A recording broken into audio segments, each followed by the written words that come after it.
பயணிகள் கப்பல் போக்குவரத்து நாளை தொடங்க உள்ளது. முதல் பயணத்தில் இடம்பெற ஏராளமானோர் ஆர்வம் காட்டி வருவதால் முன்பதிவு களை கட்டி வருகிறது. வ.உ. சிதம்பரனார் துறைமுகத்தில் கம்பீரமாய் நின்று கொண்டிருக்கும் இந்த கப்பல்தான் தூத்துக்குடியில் இருந்து கொழும்புக்கு பயணமாக உள்ள ஸ்காட்டியா பிரின்ஸ்.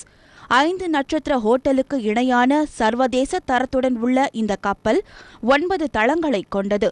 உணவருந்தும் அரங்கம், காஃபி ஷாப், 253 பேர் அமரக்கூடிய பார்வையாளர் மாடம், காசினோ பொழுதுபோக்கு மையம் என பல்வேறு நவீன வசதிகள் இக்கப்பலில் இடம்பெற்றுள்ளன. ரொம்ப அருமையாக இருக்குது. இது பார்க்குறதுக்கு எல்லாமே ஒரு 5 ஸ்டார் ஹோட்டல் ரேஞ்சுக்கு இந்த ஷிப் எல்லாமே இருக்குது. குழந்தைங்க எல்லாமே நல்லா என்ஜாய் பண்ணுவாங்கன்னு நினைக்கிறேன். நம்ம என்ன எக்ஸ்பெக்ட் பண்ணமோ அதை விட ரொம்ப அழகாக இருக்குது. எனக்கு தெரிஞ்சு இதுதான் ஃபஸ்ட்டு இந்த மாதிரி ஒன்று ஆரம்பிக்கிறோம். 100 வருஷத்துக்கு அப்புறம் ஆரம்பிக்கிறாங்கன்னு கேள்விப்பட்டேன். ரொம்ப பெருமையாக இருக்குது. தூத்துக்குடி மக்களுக்குமே ஒரு பெருமையான ஒரு விஷயம் இது. 1044 பேர் பயணிக்கக்கூடிய இக்கப்பலில் 111 எக்கானமி வகை அறைகள், 2 சிறப்பு வசதி அறைகள், 22 டீலக்ஸ் அறைகள், 169 சூப்பர் டீலக்ஸ் அறைகள், 11 முதலாம் வகுப்பு அறைகள், 2 சூட் அறைகள் ஆகியவை அமைந்துள்ளன. எக்கானமி அறையில் ஒரு நபர் தங்குவதற்கு 2990 ரூபாயும், 2 பேர் தங்கக்கூடிய வசதி கொண்ட எக்கானமி அறையின் கட்டணம் 5980 ரூபாயும், 4 பேர் தங்கினால் 11960 ரூபாயும் கட்டணமாக வசூலிக்கப்படுகிறது. விளையாட்டு அம்சங்கள் நிறைந்துள்ள ஸ்காட்டியா பிரின்ஸ் கப்பலில் சிறுவர்களை கவர்ந்தெழுக்கும் பல்வேறு அம்சங்களும் நிறைந்துள்ளன. என்ன மாதிரி நிறைய சில்ட்ரன்ஸ் இங்கே நிறையா ஹாப்பியாக இருப்பாங்க, நல்ல ஜாலியாக இருப்பாங்க.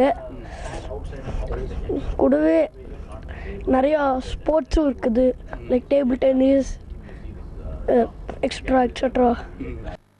தூத்துக்குடி கொழும்பு போக்குவரத்தை மத்திய அமைச்சர் ஜி.கே. வாசன் நாளை மாலை 3 மணிக்கு கொடியசைத்து துவக்கி வைக்கிறார். மாலை 6 மணிக்கு தமது முதல் பயணத்தை துவக்க உள்ள ஸ்காட்டியா பிரின்ஸ் கப்பல் செவ்வாயன்று காலை 8 மணிக்கு கொழும்பு சென்றடையும். முதல் பயணத்தில் 300 முதல் 400 பேர் வரை பயணிப்பார்கள் என்று டிக்கெட் விற்பனை உரிமையாளர் கூறுகிறார். 800 பேர்லேருந்து 1000 பேர் வரைக்கும் ஒரு குறுகிய 1 மாத காலத்திலே பயணிகள் கூடுறதுக்கு வாய்ப்பு இருக்குது. சுற்றுலா பயணம் போகிறவங்க, பில்கிரிமேஜ் போகிறவங்க, இந்த கதிர்காம கோயிலுக்கு போகிறவங்க, அது மாதிரி அங்கேருந்து இங்கே வரவங்கெல்லாம் கண்டிப்பாக விரும்புவாங்க. ஏன்னா அது கடைசி நேரம் அறிவிச்சதுனால நிறைய பேருக்கு தெரியல. இது தெரிஞ்சுன்னா கண்டிப்பாக நிறைய சப்போர்ட் இருக்கும். உண்மையில் இது ஒரு மிக சக்ஸஸ்ஃபுல் வெஞ்சர். கொழும்புவிற்கான விமான கட்டணத்தை விட கப்பல் பயண கட்டணம் குறைவாக உள்ளதால் தூத்துக்குடி, நெல்லை மட்டுமல்லாது ராமநாதபுரம், மதுரை உள்ளிட்ட மாவட்டங்களில் இருந்தும் ஏராளமான பொதுமக்கள் ஸ்காட்டியா கப்பலில் பயணம் செய்ய ஆர்வம் கொண்டுள்ளனர்.